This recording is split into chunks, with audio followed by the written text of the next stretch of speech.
Rabbi a'udhu bika min hamazati shayatin wa a'udhu bika Rabbi an yahdurun. Ya Rabb, lakal hamd kama yanbaghi li jalali wajhik wa azimika sultanik.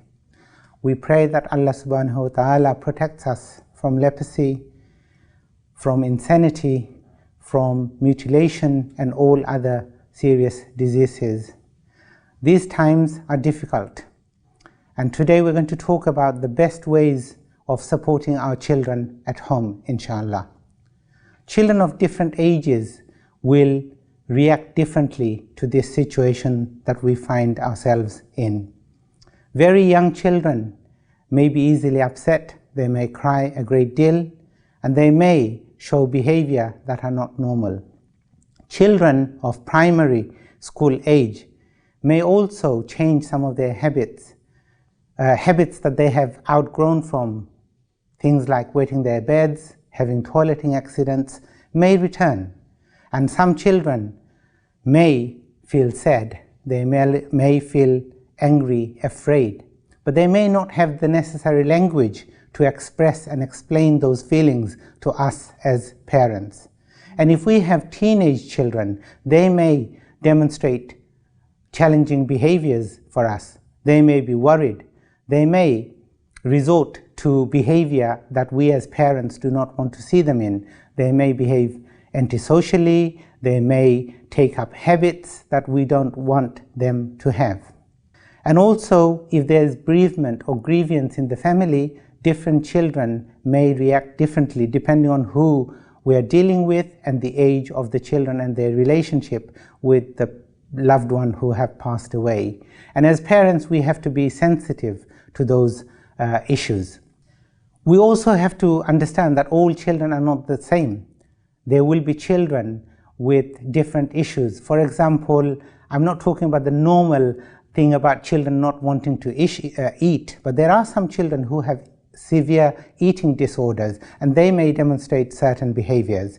There may be children with learning difficulties, and there may be children with autism who will demonstrate different issues. We may not be able to touch on that, but we want to do what we can, inshallah. These times are difficult, but also it's an opportunity. It's an opportunity to teach our children about what really matters.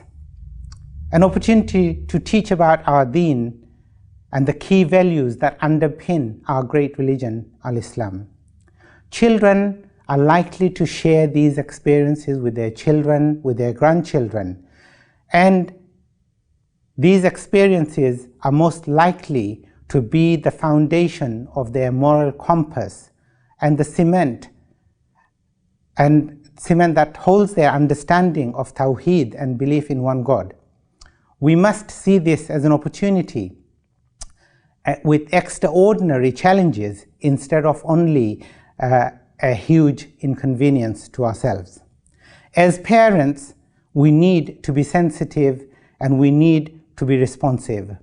We need to support our children with productive activities and engagement, and ensure that we are mindful of safeguarding and the issues our children all face in terms of their all-round well-being in these unprecedented circumstances. However, how we deal with the situation will depend greatly on where we will live, how we live, and the family structure.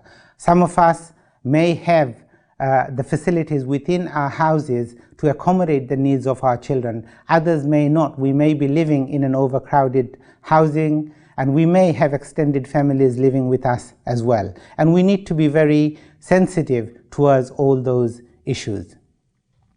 We will, inshallah, discuss a few key issues that may affect us all and see how we may want to address those issues. We may not be able to go into great details, and most certainly these issues are not exclusive. So the first thing that we need to do as parents to support our children is limit the exposure to media. We need to make sure that the consumption of news is monitored. We do not want all our children to be listening to all the news that's coming out 24/7. However, in order to do that, we ourselves have to constrain and have a routine about how we watch news. It's no good turning the television off when children enter the room, because they may get more frightened. It's really important that we monitor and regulate our own habits so that we protect our children. However, we also need to be sensitive about social media, how much social media we're using and how much social media we are allowing our children, and particularly our teenage children, to use in these circumstances. We must have an agreed family policy in terms of how the social media and internet and other facilities will be used. And as parents, we must model the behavior ourselves so that children can follow that.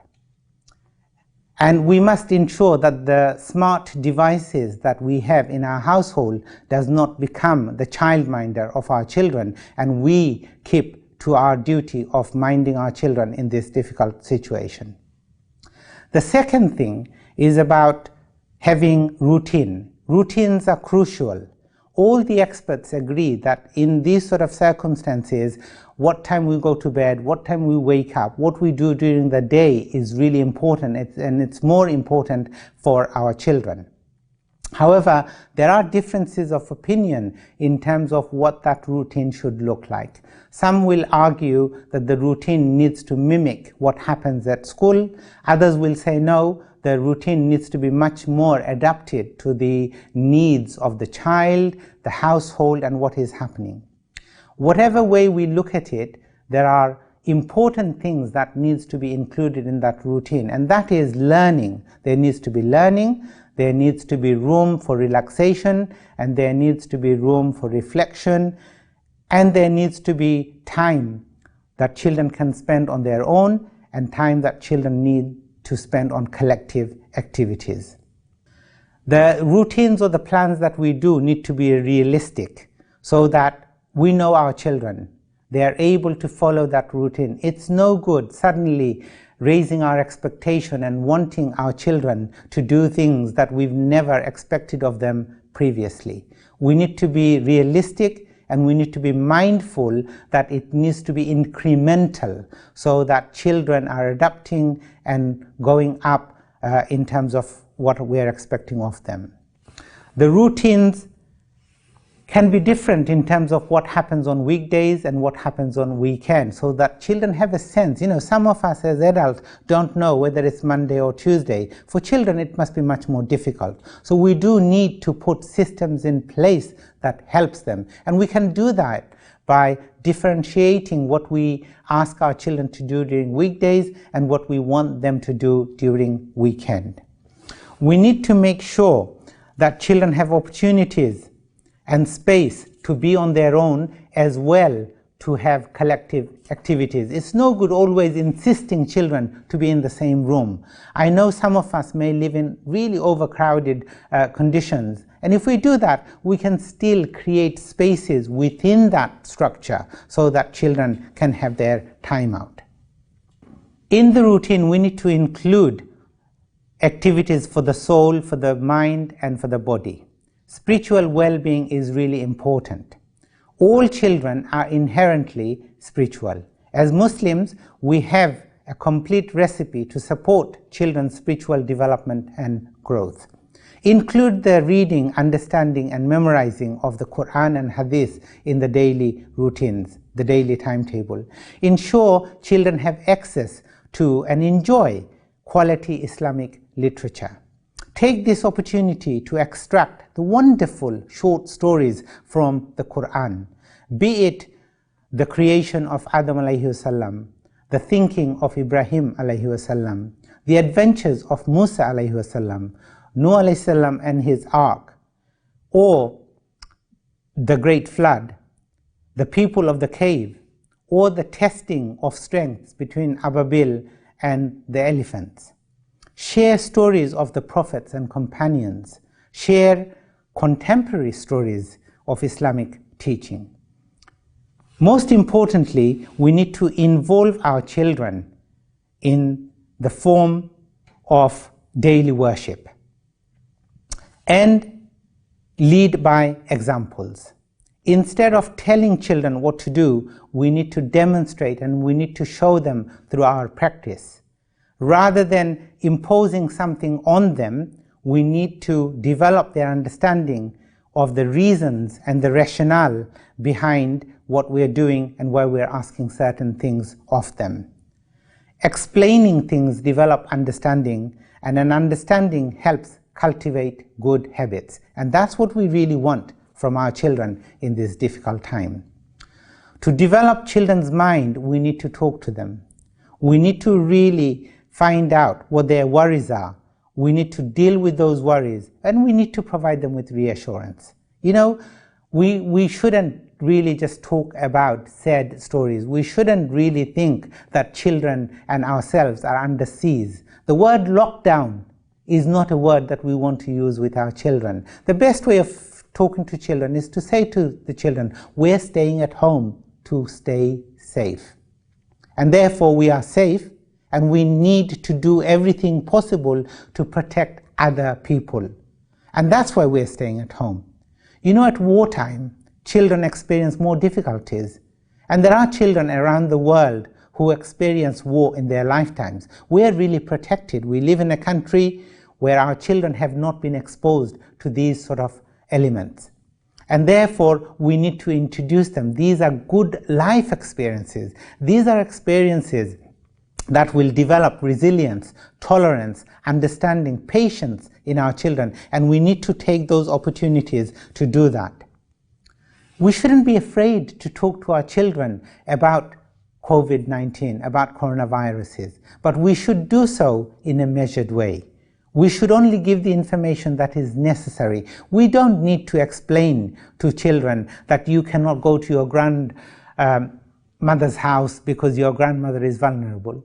We can say to the children, we're not going to see grandmother for 2 weeks, but we will stay safe and your grandmother will be safe, and then we will go and visit your grandmother. So we need to put this in a way that children understand and children appreciate. We don't want to put fear in them. We need to put understanding. But at the same time, children need to understand that as human beings, we are vulnerable and our powers are limited.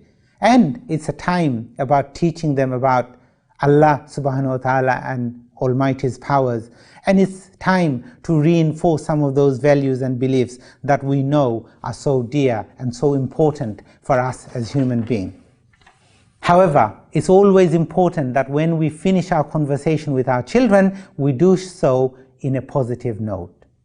And it's also important that we find time to talk to our children individually, one-to-one.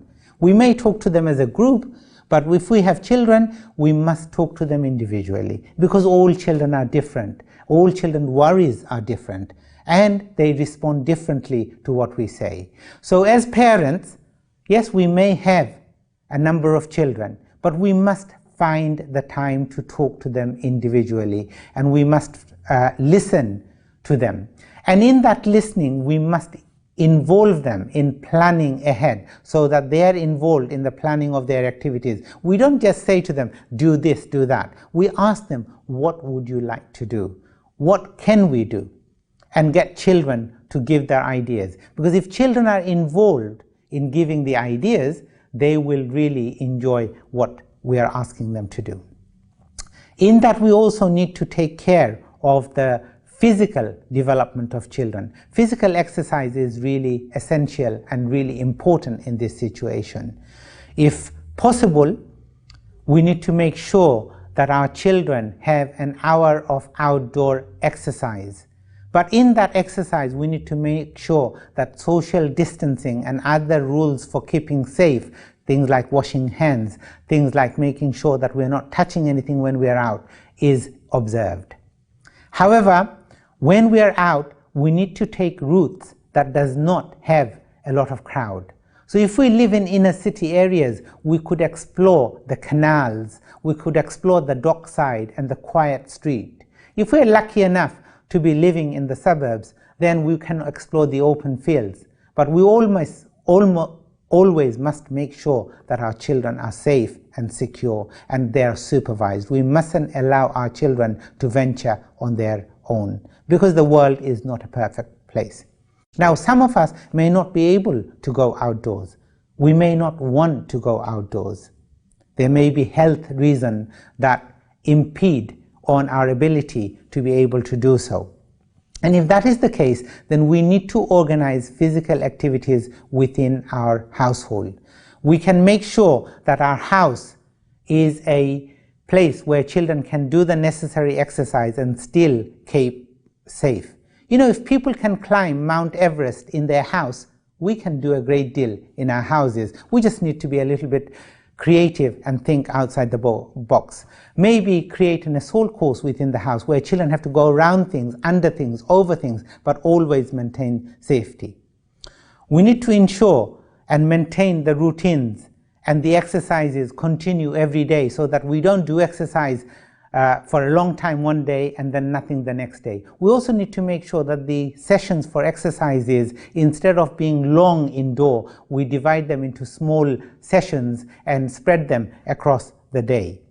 The physical exercise and the chores does not have to be limited to just exercise. There could be other things that children could do, things like gardening, whether it's in the garden, in the balcony, or in the windowsill. Children could we could place sticky note on things that needs cleaning or tidying up, and children can do that. We could put a time limit on how things are done and when things are done, so that children get that exercise within doing those things. We could get children to tidy up their bedrooms, to tidy up the house or a cupboard. Number 4, it's important to ensure healthy eating. Healthy eating is a balanced diet, and also a diet which is not based on a lot of processed food. And it's a great opportunity to teach our children about healthy eating, because if we want to avoid processed food, we need to learn to cook. This is a great opportunity to teach our children to cook 1 or 2 dishes, to get them involved. And maybe some of us can also acquire those skills of cooking, because if we're going to stay healthy, then there's no alternative to cooking. Because most of the unhealthy food are the processed food, and they come from the shelves of the supermarket. So if we can teach our children how to cook, and who doesn't like food that they've cooked themselves? Everyone does. So if we can get our children to cook their own food, they would also enjoy eating it. We need to be really creative with the activities that we ask our children to do. We need to limit the screen time, because screen time will always be there. We need to limit that, and we need to ensure we are more creative. Let's think about the 60s and the 70s, maybe the 80s.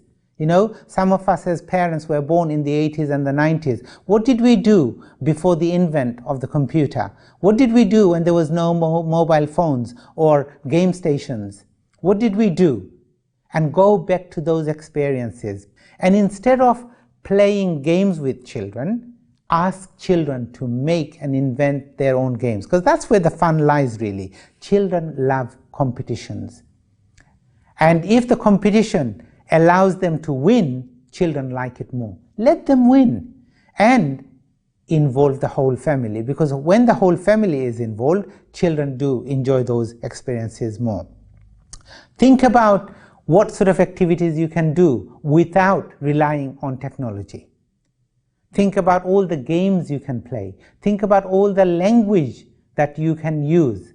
You know, have what I call virus-free time, when you don't have any reliance on technology whatsoever. Invent those words so that children are hooked into it, and use them to motivate your children. Keep them busy, you know, because idleness, boredom is when children get frustrated. Keep them busy, and you can keep them busy by getting them to do open-ended tasks. Instead of saying to them, write this, do this, ask them what they want to do and get them to be involved in the planning of it, preparation of it, and making of it. So for example, your children want to play snakes and ladder. Instead of giving them a board of snakes and ladder, give them a cardboard. Give them some paper, some glue, and say, why don't you make your own snakes and ladder and include your own things into it? And when children do that, they will then play on that and they will feel that they have achieved something. Treat children to new vocabulary. You know, we are coming across a lot of vocabulary that we weren't familiar with. Social isolation, quarantine, COVID-19. Teach those words to the children. Doesn't matter how young they are. You can even teach them to children who are 5 or 6. Explain the meaning in a reasonable way which is age appropriate, and that will be really good. Teach your children to stay safe, because there's nothing more important than teaching them about what needs to be done in this difficult situation. But model that behavior. Do not just ask them, wash your hands. You do that yourself so that children see and they follow you. Don't join the line of panic buying so children see you. Join the line of being patient, of being self-disciplined so that your children see you and follow you. Teach them values. You know, in this difficult time, there are people who are giving their lives to save other people, and there are also others who are not taking any care. Look after your neighbors. Take news so that your children can see what it is that needs doing. Also, important is to understand that we may be experiencing or observing social distancing, but we're not in social isolation. It's really important to keep in touch with our family, with our friends, and those we know. And we can do that, and we can involve our children in doing that. So our children are involved in calling their family members, asking how they are on a daily basis, and keeping a diary, maybe asking questions, deciding what questions to ask. And also avoiding online social games so that we are not allowing our children to acquire bad habits and watch things that are violent, but instead they're spending time, quality time, on talking to family members and loved ones and sharing the experiences that they have had during the day. And finally, we need to be positive with our children, because sometimes children may not react as positively as we want them to, and we need to be patient with them. We need to give them time to adjust to this. You know, as adults, we are finding it difficult, so really think how difficult it will be for our children. And in that, one way of allowing our children is to give them time, to listen to them, and to involve them. And if we do that, and if we rely on Allah subhanahu wa ta'ala, our children will be protected, and they will have a time that they will remember, maybe not with fond memories, but this time will give them lessons. You know, what really matters in life? Is it about taking, or is it about giving? Is it about patience or wanting what you want now? Is it about buying things that you don't need, or being really careful about how you spend money? Is it about just looking after yourself, or is it about looking after other human beings, be they Muslims or non-Muslims? So let us as parents take this opportunity and teach those values and beliefs and understanding to our children, and by doing so, let's keep them safe.